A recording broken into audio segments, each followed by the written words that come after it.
Добро утро! Току-що сетих за още една причина, поради която не влизам в стаята на детето да прибирам или чистия, освен ако не трябва да се прахосмучи, да се опира прах или да се сменят завивките, в които процеси тя също взема участие и го правим двете.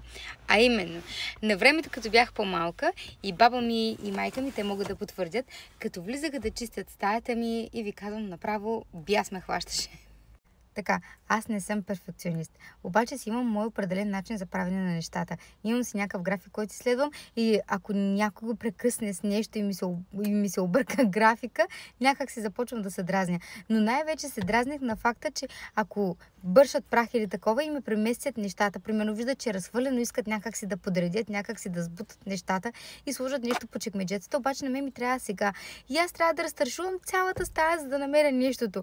И трябва да звънна на майка ми, тя е на работа, няма да се дигне телефона, баба някъде по двора, трябва да я търся къде е, да я обясня какво точно търси или да я изчакам, тя да се качи горе, за да го намери, което е страшно много работа и разберете колко неприятна ситуация. Другото, което ме дразнеше, е начинът, по който баба ми изгъваше завивките, не си ги сгъвах така, не ми харесваше и не исках така да изглежда стаята ми. И също много ме дразнеше, когато примерно тръгна да събират дрехи за пране, защото било ден за пране, ще ли да перат. Примерно аз утре съм се замислила, че тая блуза точно не ще облека, обаче утре. Ама те се е изпрали днеска, тя няма да изсъхне до утре, защото тогава нямаше сушилни. И много дразнещо, много, защото исках тая блуза точно за на другия ден, а тя е мокра. Не ме разберете погрешно, страшно много обичам и баба си, и майка си. Имаме страхотна връзка заедно и съм им много благодарна за всичко, което са правили през годините за мен.